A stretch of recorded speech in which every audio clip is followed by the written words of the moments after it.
Yes, that's a tough act to follow right there. Yeah, I do actually get confused about where I'm from nowadays. Okay. It's wonderful to be here. It's a wonderful topic to be able to speak on. A wonderful person to be able to spend time with again. He's passed. We know that he is not gone. He's just somewhere else. And so for the last week, I got to spend a lot of time with him as I rewatched and watched. So I'm very happy to be here. I think maybe I should just explain Psalm 96.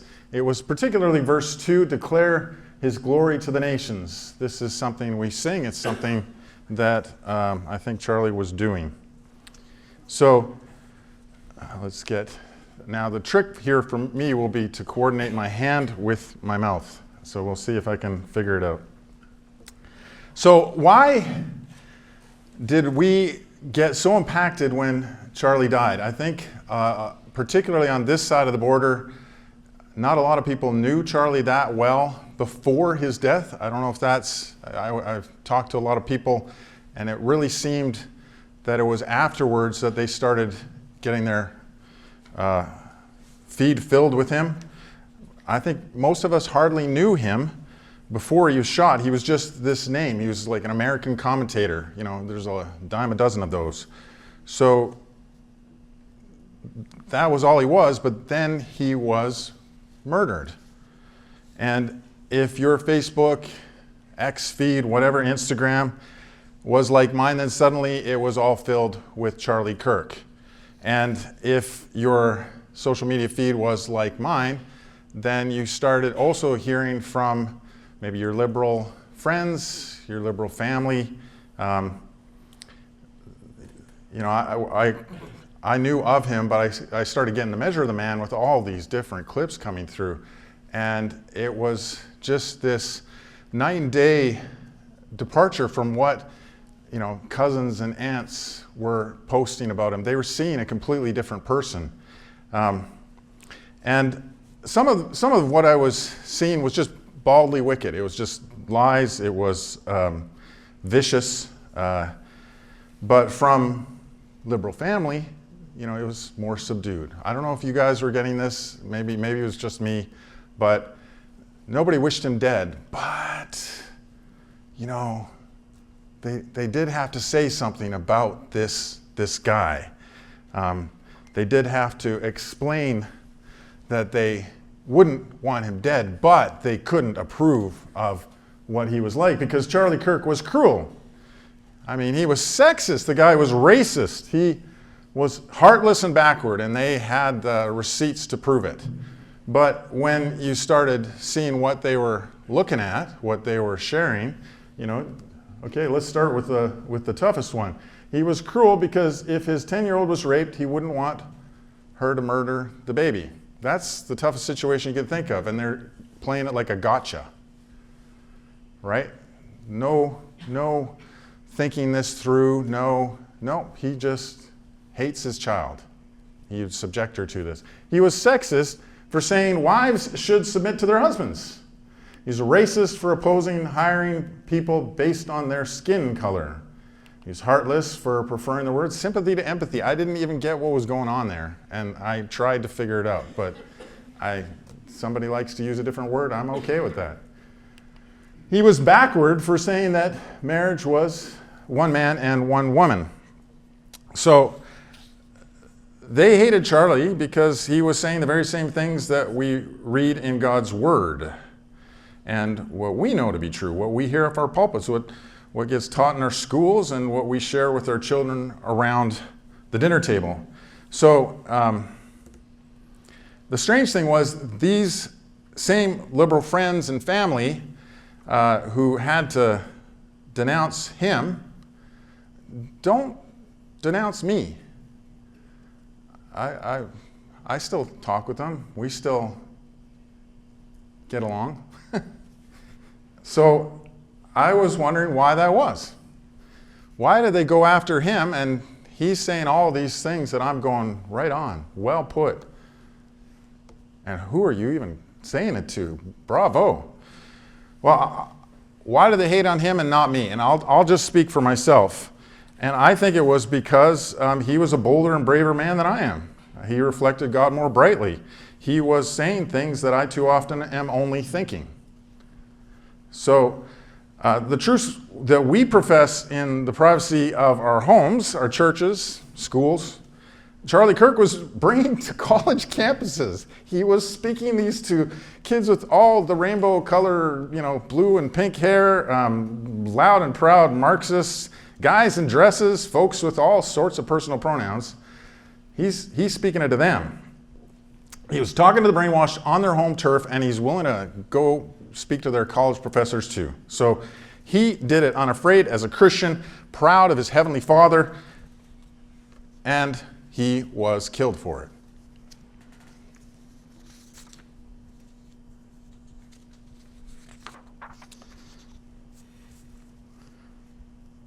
Sorry. That's my dad's reaction.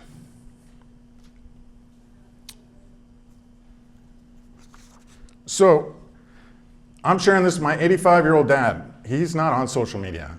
He still knows. He's still impacted. Because Charlie Kirk, not a good thing to do in front of a room full of people, but Charlie Kirk was the kind of man he wants to grow up to be. Me too. 85-year-old man, 53-year-old son, 31-year-old Charlie. So, they killed one of the best of God's children. That's quite the somber note. But now, we'll get to the fun. I had lots of fun this week. This was an excuse to watch and rewatch clips. I mean, this was my work for a while. Like, how good is that? And it was impossible not to be encouraged. There are so many people seeking. God has been doing something on university campuses I just didn't even know was happening. And the lost are being found. It's astonishing. So, let's see if I can keep up with the clipper here. Now, while I was prepping for this, I heard a lot of feedback two different ways. Somebody was a little bit worried. Maybe this speaks to my somewhat critical nature. They were worried I was going to maybe take Charlie down a peg or two. And so they were worried I might do that. There was also concern expressed about that I might put him on a pedestal and kind of make an idol out of him. So I appreciate that caution because the devil is active and clever, and when he saw how God turned the murder of Charlie Kirk to his own ends, Bible sales are up, church attendance jumped in the weeks afterwards, you can imagine Satan's frustration.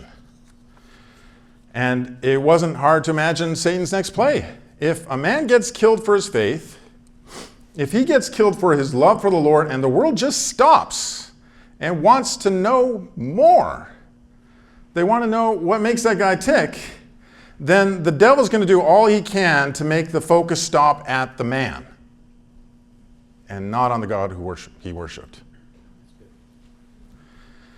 But now, just speaking to that, I will add that when you watch a lot of Charlie Kirk videos, I don't know how you can help but admire the man, but you also won't be in any danger of thinking he got everything right. The guy's a man.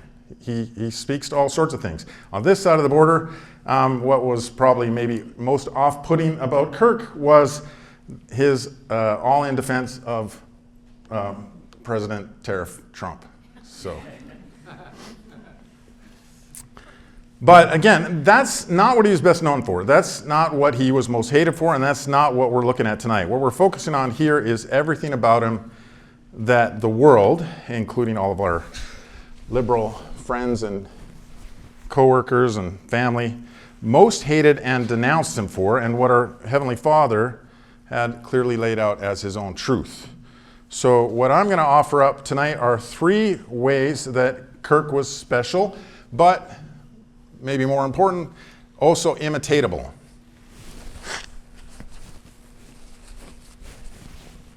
All right. So first, Charlie knew how to be tactical. He knew how to get to the truth. The title of this talk is what made Charlie Kirk special, and as I was watching the videos, What I was looking for at first was the techniques, the tricks, just the tactics that he was going to use in his conversations. And there were some notable ones. Questions. He used them all the time. He used questions to disarm insults.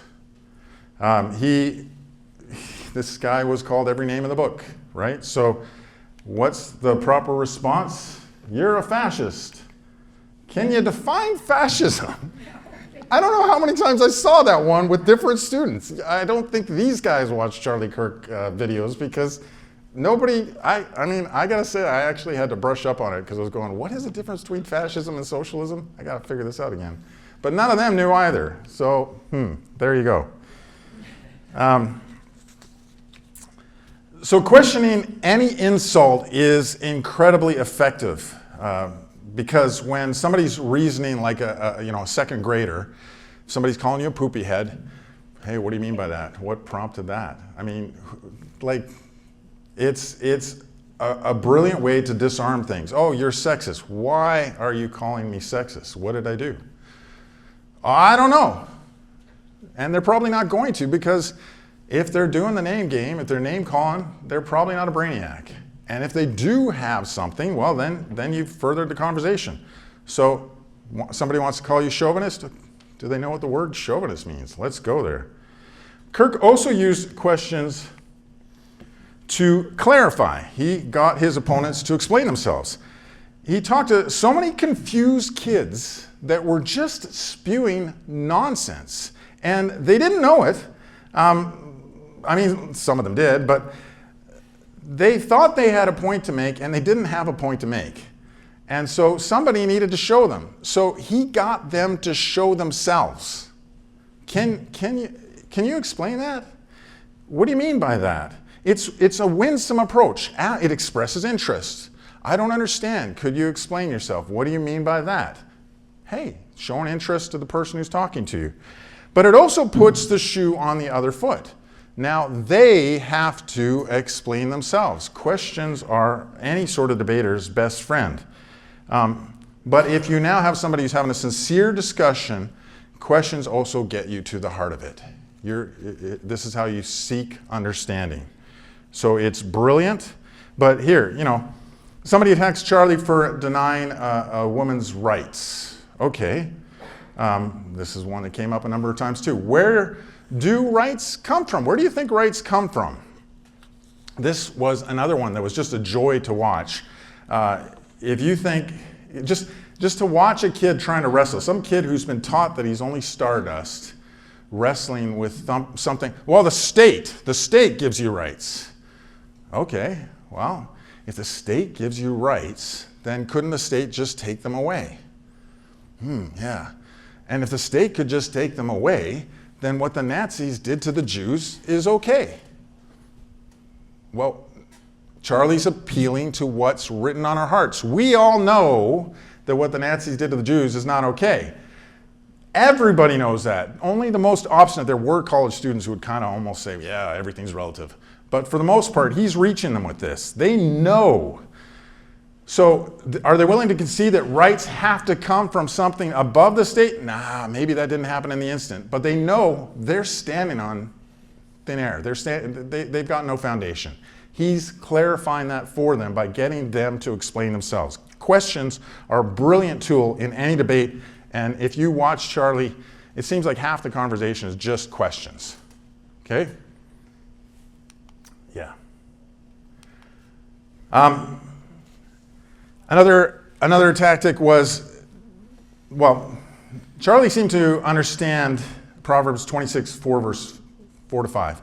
These are two verses in the Bible. Oh, my slide doesn't look so good, but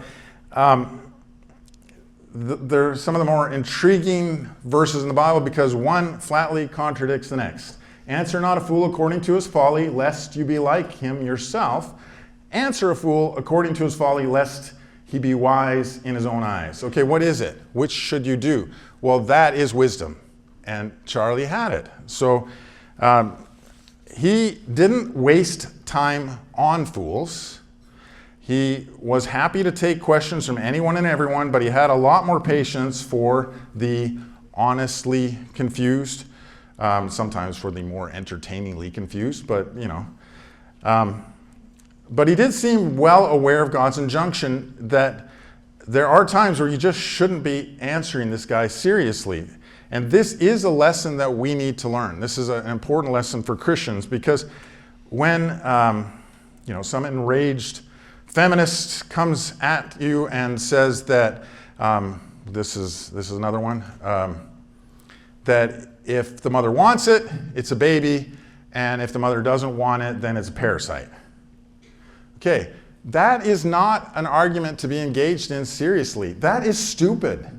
And you should gasp at the stupidity. That's the appropriate response. Now, if you have a friend who's bringing this to you in a private conversation, that's a different thing. But in a public forum, when people say, hey, Hitler was a great guy, you don't debate things like that. And when somebody says something astronomically dumb that wishing makes it so, then you don't treat it like a serious point that's worthy of consideration. Because if you do, then the audience isn't going to know which one of you is the fool. Okay, that's what he had that down. But at the same time, this passage also says that there is a time to answer foolishness, folly, for his sake. And I think Charlie was really good at using the crowd's laughter to teach some of these students something they just weren't aware of before. They just said something really dumb. And all of their classmates at the time in their whatever philosophy class were taking them seriously. But now this crowd of 1,000 people just thought they were dumb. And for the people that God's working on in that moment, that will reach them. They got a shock to the system. They got answered, lest he be wise in his own eyes. And Charlie was good at this. I think you guys are all going to go home and watch more videos. And watch for this. It's just so fun. Now, don't mistreat fools. You know, he knew how to deal with fools, but he was unfailingly polite. I mean, sometimes, but for a guy who's getting attacked all the time, getting kind of the worst, he was astonishing. Didn't faze him. Now, I think that was also evident in the way what happened after he died. We did not have riots. We did not have anything set on fire.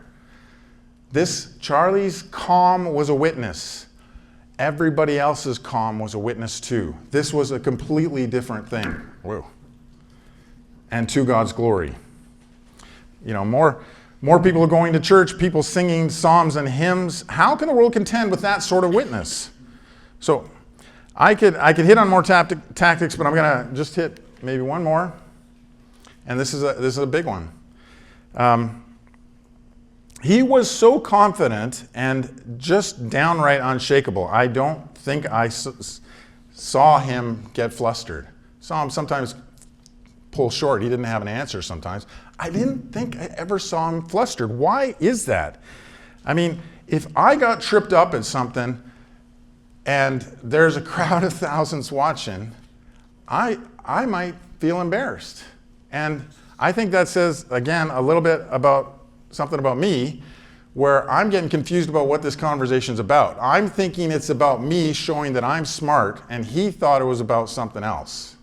He thought it was about presenting truth to people who needed to hear it to the glory of God.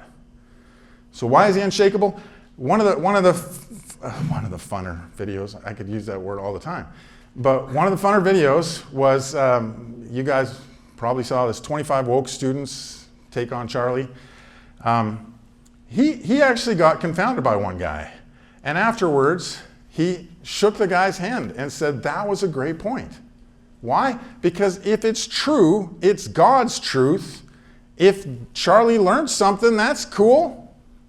You know, if God can present truth through Balaam's donkey, then, you know, if some woke atheist can say something that gets our attention too, you know, God can use anything. And we can be receiving it if we're humble. So, he made it about God, not Charlie. But tactics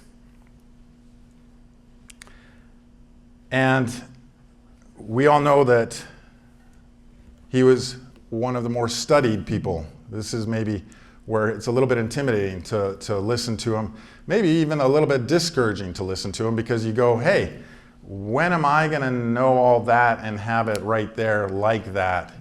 Okay, I will say go back to the questions. Sometimes you can just have them do the work for you. I'll throw out one here. Whenever a Jehovah's Witness comes to my door, I can't remember what they believe, so I ask them what they think about Jesus. We're off to the races. I just ask a question. So it is intimidating. This guy, it didn't seem to matter whether it was like the Supreme Court docket or the Founding Fathers or what it was. He was also well versed in the Bible. He had atheists trying to trip him up with, some of the tougher texts. He was ready for it. So he was tactical. He was studied, incredibly knowledgeable. But as I continue to watch the videos, that wasn't what struck me most. He was gifted. That sets him apart. But there's other tactical, brilliant guys out there. We think of like Ben Shapiro or, Canadian Jordan Peterson. Maybe Matt Walsh has come across your radar. Pierre Poilievre, apple-munching Pierre Poilievre. You can't be cooler and calmer under, attack than that. And what did he even do? He's asking some questions. Yeah. Daniel Smith has been doing some good stuff. But intelligent and tactical. Okay, what set Charlie apart? It was something way simpler and something that we can master today, right now. Charlie understood why he had been put here on this earth. He understood his purpose. Some weeks after Charlie's assassination, his wife Erica shared 3 questions that he had placed on his desk and which he'd ask himself every day. What is something I can do for someone today? I think I got to keep up with this here. What is something I can do for someone today? What is something I can do to add value to the world today? And how can I honor God today? That's not complicated. And if these sound familiar, it's because we all know them. Love your neighbor as yourself. Love the Lord your God with all your heart, soul, and mind. What Kirk's 3 questions do is take God's 2 greatest commandments and make something implicit in them, maybe a little bit more explicit. Love is an action, right? As John said, if anyone has the world's goods and sees his brother in need, yet closes his heart against him, how does God's love abide in him? Little children, let us not love in words or talk, but in deeds and in truth. So, what made Charlie so very special wasn't his skills, but his focus. He set out to deliberately focus on honoring God each day, and he did so out loud, out in the world, out there in the public square, in front of people who don't know God and don't like him and don't like his servants. So he did so even as he was involved in all sorts of political campaigns, glorifying God in the political realm. Now, outside of ARPA, that's kind of a radical notion, isn't it? Right? This is the right room to speak to it, but outside of ARPA Canada, that's a radical notion. It shouldn't be, we know, but back more than 100 years ago, it was just the same. Here's a quote from a different Charlie Spurgeon, from a sermon on Matthew 5:15, where he's talking about text, putting your light under a bushel.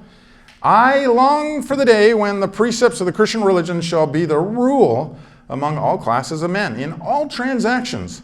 I often hear it said, do not bring religion into politics. This is precisely where it ought to be brought, and set there in the face of all men as on a candlestick. So whether we are kings or queens or prime ministers or members of parliament or crossing sweepers, this is our rule if we are Christians. We lead with God, right? So there is a sin of omission that I think, many of us commit. It's whenever we don't talk about God out there in the world. We're saying that the king of all the earth isn't the king of all the earth. We know better. Many of us here support private schools, and we do so not simply because of what's being said in the public school classrooms, but maybe more so for what isn't being said. For 6 hours a day, kids in those classrooms are being taught, via the complete absence of any mention of God, that he is not relevant to anything that actually matters. They are being taught that God isn't or doesn't matter. Charlie Kirk wasn't having any of it. If the creator of all the earth is indeed the source of all that we see and everything we don't, then he isn't just relevant, he is worthy of our honor. And that's what Charlie Kirk set out to do every day. That's what he asked himself about every day. So, how do we put that into action? How can we be like Charlie? How do we get there? Well, we can work on our tactics, right? That's a start. I don't know if you guys have run across Greg Kokel's book, Tactics. It might very well be in your church library. 200-page book. Talks a lot about asking good questions.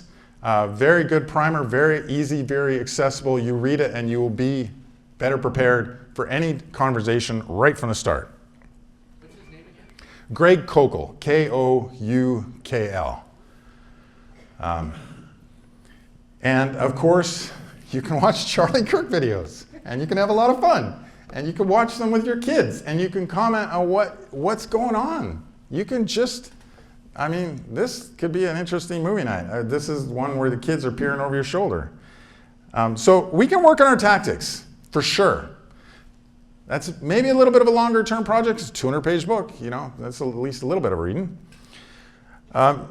Knowledge, we can work on our knowledge. I think many of us think that our younger selves should have been more studious.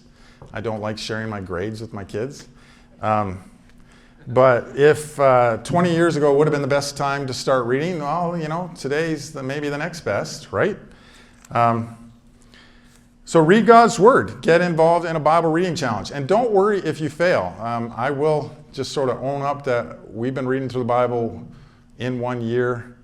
3 goes this year. We keep starting, then we continue, then we kind of blow it, then we start again. Just keep going. It's better than, I used to do it. I'd start January 1st, we'd get to January 28th, kind of blow it around then, and then start again next year. Well, you know what? Now we can start again in February, or maybe March, but whatever. We'll keep on going. Get in God's Word. Do your devotionals each night, right? Hey, RP's got devotionals. Ready on the app. I am going to do another plug for RP in this, but it's very appropriate to what we're talking about. You want book suggestions? Well, that isn't even the plug I was thinking about. We do have titles, right? Go to RP Books, look in the nonfiction section we're looking for things that'll challenge and build up, okay? So that's what we're trying to serve up there. And this upcoming year, RP is going to be starting something we're debating the name right now, but it's essentially reading 12 books together, 1 a month, and maybe meeting by a Zoom call. RP Foundations, that's my vote. So if it's called RP Foundations, I won. If it's not, I lost. But now I'm going to say again, tactics and knowledge are areas where we do have room for improvement and growth, and it's important that we get on it.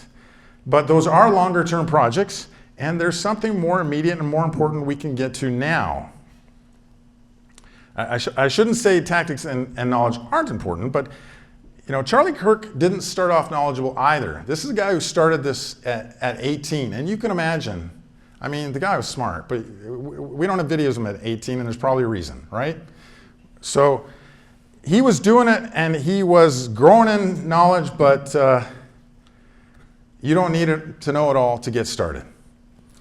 And tactics also aren't going to be that key. You can have the best and most brilliant tactics. You can be incredibly effective. And what does it matter if you don't know your purpose? I mean, just think of it. You're using all the best techniques in your car. You got the best fuel mileage. I shouldn't talk cars. I'm not a car guy. But the speedometer's working great. What other pieces of car work really good? But what does it matter if it's working real good and you're going in the wrong direction, right? Okay, so tactics and knowledge are not the key.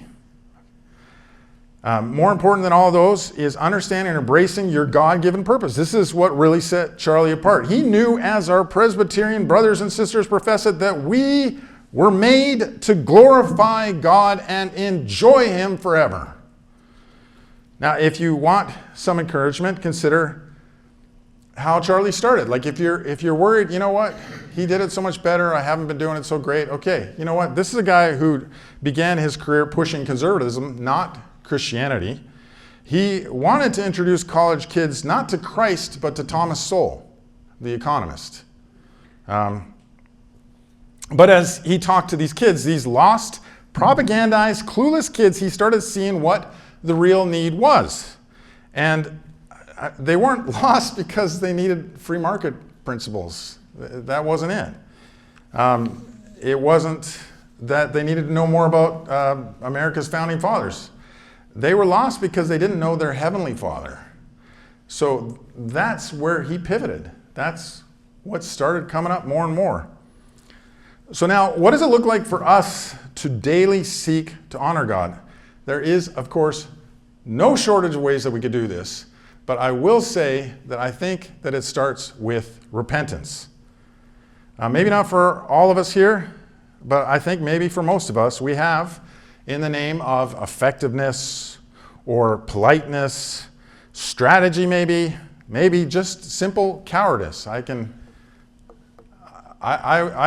have a creationist shirt on right now because I am kind of a coward. So I lead with my shirt. It says things that I don't really have the gumption to do myself. Start some conversations accidentally. I kind of eke into it. Okay? But we have decided to censor ourselves. We haven't talked about God in the public square not because we go to jail, but because we don't want to brave disapproving looks. And so is it any wonder then that we don't hear anyone else professing God's name out there in the world? If we won't do it, who are we expecting will? So it starts with repentance, asking God to forgive us for excuse-making, our evasions, our cowardice. And then He forgives us. And He'll use us. And so what's next? Do we need to stand on the table at lunch break and reintroduce ourselves? Hi, I'm John, I'm a Christian. You know, I'm not opposed. Do we need to wear the t-shirt that says, ask me about God, which you can get at the ARPA t-shirt store? You know, maybe not. That's a way. Charlie has some shirts. Maybe I gotta click through this here. I'm not keeping up. Here I am, Lord. Well, it doesn't say Lord, but that's what it's about. Here I am. Use me, right? Charlie Kirk's shirts were not always God-focused, but he was keen on leading with his chest. I will mention the store a little bit. So RP has a t-shirt store, and I will mention this without any shame because this is a nonprofit store. We're not doing it to make money. We're doing it to equip everyone like us to be able to speak God's words after Him, to lean into culture. So we've got subtle. If I had better tech, I would take us through the store, but I don't. So we got subtle shirts that say things like redeemed or not my own. We've got all sorts of beautiful shirts that showcase verses. These are just a way to get yourself out there, right? To label yourself. I am not ashamed. I love my Lord. Then we got an RP Speaks line, which that's the one that has the Ask Me About God. But I got one here. Okay. Shaq's got size, Musk's got brain, Bolt's got speed. How are we all equal? And on the back here, a QR code. Why are we all equal? So it's on the back here, thinking that, you know, if you brought your phone up to somebody's front, it would be a little bit weird. But that QR code takes you to an article that explains that the only basis for equality, is that we're all made in the image of God. The world holds to equality tight, doesn't it? And on what basis? They literally don't have anything. They have to pretend that like a woman could be as, you know, cold collecting, you know, killing machine as some 6'5", 250-pound guy. Why? Because they're pretending that we're identical. So that they have no basis. We do. We can have shirts like this doing some of the talking for us. The front says something, the article is something we can read to be ready, and then it directs them to. Okay? So enough RP plugs. There are any number of other possibilities. I met a journalist, McCavendish Phillips, who worked for the New York Times, and that is as inhospitable a setting as you can imagine in North America. One of 500 reporters, the only one who was publicly a Christian. He would put a Bible on his desk. That's all he did. And the other Christians came to him. Started leading a Bible study. That's what he did, put a Bible on. I've seen many business with Jesus Fish on their business cards, or maybe on their company vehicle. Others insert something in their email tagline. There's all sorts of ways that we can begin to get bolder speaking out about God, and there's no limit to it. So the extent of what we could do is not, you can't nail it down. You could do anything. But I will say there is a bare minimum. That's actually a lot simpler to nail down, a lot clearer. Doing the minimum might seem underwhelming. Should we give God our least? That does not sound good. But this is still a minimum that could get you in trouble. It might seem small, but it could cost you your job. It's not going to cost you like Charlie Kirk. It's not going to cost you your life. But what is this minimum? You can't lie. You can't play for the other team. You can't spread the devil's propaganda. This is the hard and radical work of not lying. And this might sound weird, but just stick with me for a sec. So back in 2020, Rod Dreher released a book with the title, Live Not by Lies. And in it, he was sharing warnings he was hearing from people who had immigrated here from the Soviet Union, mostly to the States, from Iron Curtain countries. And they had lived through totalitarianism, and they had fled it, and they were telling Dreher that they were seeing signs of it here. And it was a soft sort. It was less about the state imposing its will, but requiring a hospice to provide euthanasia. That shows it's happening here.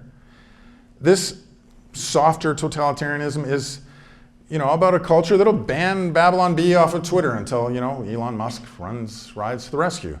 It is keeping conservative speakers off of campuses. Charlie Kirk fought that, but it's way easier to get the liberals on. The soft sort also evidences itself when people out in public start feeling the need to whisper their political views, afraid others will think that it's weird that they don't believe boys can become girls, that abortion's murder, that homosexuality is a sin. And one of the big ones was about, in the States, Donald Trump's name, like until he won, was a whisper thing. Donald Trump was the lesser of two evils? How could that be? You just didn't speak his name in polite company. So Dreher wants Christians to hear from these former Soviet warnings so we can prepare for what's coming. And what does it mean to be prepared? Well, he wants us to be ready for persecution, but he also wanted to equip Christians not to be part of the problem. He outlined one of the ways that former Soviets would resist their government. Most didn't want to counter the government's propaganda. To do so would land them in, the gulag. But they also didn't want to go along with it. So they instead pledged not to repeat the lies. As one put it, our way must be never knowingly support lies. You may not have the strength to stand up in public and say what you really believe, but you can at least refuse to affirm what you do not believe. If we must live under the dictatorship of lies, Solzhenitsyn said, then our response must be, let their rule hold not through me. They would not live by lies. So what does that mean? Well, I'm gonna bring it to us. What does it mean not to live by lies in our day and our culture? Let's take a for instance. Steve down at your office has decided he now wants to be called Sue, and what's more, he wants to be referred to as she. Do we stand on the previously mentioned company lunch table and point a finger down at him and pointedly denounce? Well, no. We can have all sorts of discussions about the right thing to do with his new name. I can understand if someone here thinks that using his new name might be buying into the lie. I'd be okay with it. Johnny Cash knew a boy named Sue, and now I do too. We have girls and boys named Brooke and Jamie, and this isn't the place that I'd want to stand. I don't want to stand on that name's not a boy name, that name's not a girl name. I don't want to say it's wrong for a man to be called Sue. But what I can't do is call him her. Because while people can change their names, they can't change their genders, and it's a destructive lie to pretend otherwise. Refusing to go along with that lie is going to be portrayed as obnoxious, but it isn't. This is a lie that could drive him down the road to cutting off healthy body parts in an impossible attempt to become what he absolutely will never be. And everyone around him is in on it. And if we need a refresher, this is akin to affirming that the anorexic really is fat. Like, we're getting used to these things. But is that hateful to go along with this? We can't join in on the hate. But of course, not lying could cost you. Even if you call Steve, even if you avoid his pronouns altogether and you're willing to call Steve Sue, someone is going to notice and somebody's going to ask. And then no matter how meek and mild we might be, if we won't lie, well, if we won't lie, we will glorify, right? Then we get a chance to explain ourselves. This is what we were created to do. The world needs to hear this. This is what we get to do with one another's health, to the glory of God. Now, not lying is only the beginning. This is the half measure. This is a small step. But it is harder than you might imagine. I used to think this was just sort of sad. And then you try and do it. So I wanted to finish off the evening with an exercise. And I haven't been keeping up with this, but here it is. Let's call it Live Not by Lies, the exercise. So I'd love to have a little bit of discussion. The goal here is to see through the world's lies so that we can now speak to the world as it actually is, as God has actually made it. So I've got 6 up here. I thought maybe I'd just go through one, and then I will ask you to discuss amongst yourselves. So let's look at the first one. These are just the sort of things that you might find in maybe a newspaper article or something like that. So leaked files reveal doctors openly acknowledging their patients' regrets, medical complications, and life-threatening conditions that have resulted from their transgender medical procedures. Anybody see a lie in there? Now let's go to this. Okay. Is transgender a thing? Like, I'm just going to start there. Can you go from one gender to another? All right. So, This is the editor in me, but whatever.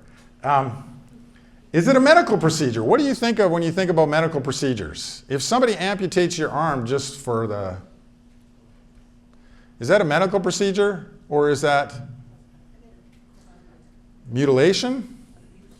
Abuse? Okay. So we don't like that. So let's read it again. Leaked files reveal doctors openly acknowledging their patients' regrets, medical complications, and life-threatening conditions that resulted from the double mastectomies and genital amputations and mutilations involved in transgender medicine. Now, it can be tough from just a writing perspective to even know what to do, because in that last one there, I don't have transgender with the quote marks, right? We have it as kind of an informal rule at Reform Perspective that any article on MAID has to use the word murder at some point, at least once. But you know why we don't use it every time? Because it just comes off weird. I mean, you don't even know that they're talking about euthanasia if you do it again and again. So it can be tough. But I would love it if you guys spent just a few minutes and see if you can spot the lies in these, and then see if you can give another go at what it would be better at. If you gather in groups, 3, 5, whatever, just the people who are next to you, and just see if you can talk through these. Won't spend a lot of time on it, but I would love it if you gave it a try. Thanks. All right, let's give this a go. Let's see. Does anybody want to give this one a go? Anybody willing to? I am pro-life. I am pro-life, yes. Well, that is definitely an improvement on personally pro-life. It's too personal. It's too personal. I am personally against, beating my children. That's not a good statement. If you're not pro-life, what are you then? If you're not pro-life, but are you pro-death? Yeah. It's not a personal decision, it's God's decision. It's not a personal decision. It doesn't understand the issue. What is this assuming? I like ice cream. And if you don't, that's okay. So I'm personally against murdering babies. But I have no objections if you're up for it. And hey, here are my tax dollars. Okay? So this is just saying what it is. What are you saying that you're personally opposed to? I'm personally opposed to murdering babies. That doesn't sound right. That doesn't sound like a statement you can have the word personally in front of. Right? So we're not speaking the lies. We're not going to say that. All right. If a Christian is invited to a gay marriage, can they go? Anybody want to give this a go? Gay marriage is not marriage. It's not a marriage. Okay? Yeah, for sure. I think literally, I hope we put the word marriage in quotation marks every single time in RP. If we haven't, it's because I missed it. But there's more going on here. Okay? This is where the truth is just saying things out loud. What does this question involve? This is a question that's confounded many, conservative-ish, compassionate, Reformed Christians. They know somebody. They got invited. This was a question in the CRC, whether pastors could attend. First it was whether pastors could officiate, then it was whether pastors could attend a gay marriage. Well, let's say this like it really is. If a Christian is invited to a ceremony where two people he knows are committing themselves to lifelong rebellion against God and promising to shake their fists at him until their moment of death, can they go? To say it, not lying, is to answer it. Right? Like, this is where it matters that we don't say the lie. Right? Abortion is just one issue among many. Okay, anybody want to give it a go? It's like you're picking a different hobby horse. You have your issue, I have mine. Yeah. Okay.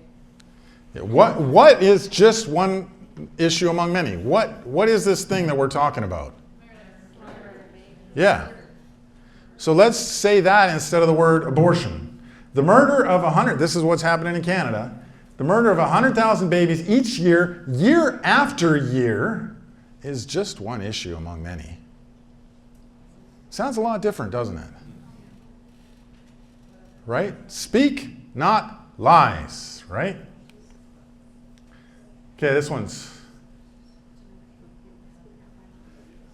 Anybody want to give it a go? Say that again? Death should be murder. Yeah? Leading cause of murder. Well, yeah. We're definitely on to something. We're definitely on to something. Yeah. Medical, so what is MAID? Why did they go with MAID? Do you know that? Yeah, it sounds nice. Do you know what the acronym, I don't know this for a fact, but I had somebody in nursing. Medical assistant, no, so medical assistants in dying. It used to be medical assisted dying. It used to be MAD. Yeah, so now we got MAID. That sounds so much nicer. But what do we want here? State-sanctioned murder is now the 5th leading cause of death in Canada. So every time you see MAID, and again, it's hard to write like news articles in conservative outlets that don't use the word MAID at least at some point. Like you're trying to do this, but MAID's shorter. MAID's, you know, like it's just, it starts sounding goofy when you say doctor-assisted killing. Like there's all sorts of reasons, but it's all sorts of reasons to the point that that second line is shocking. And the first isn't. All right. One more.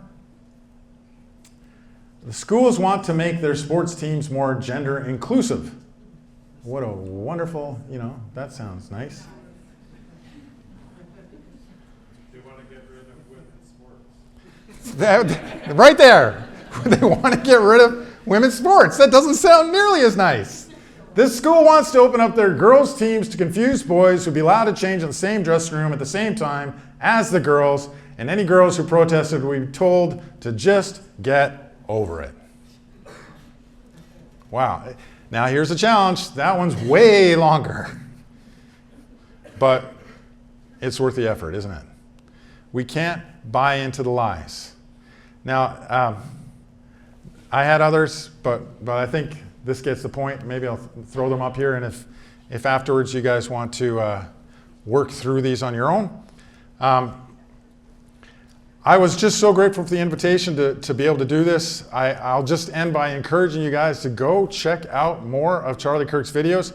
He is a man. I think if I was going to mention one thing I don't like about him, it would be he's all in on Trump. I don't quite get that. But man, can you learn from his boldness, his courage, his wish to honor God. This guy talked about God like God was king, like he was relevant. It didn't matter that the atheist didn't care about God. God rules. So of course, he's going to talk about the ruler. And with that, thank you for your time.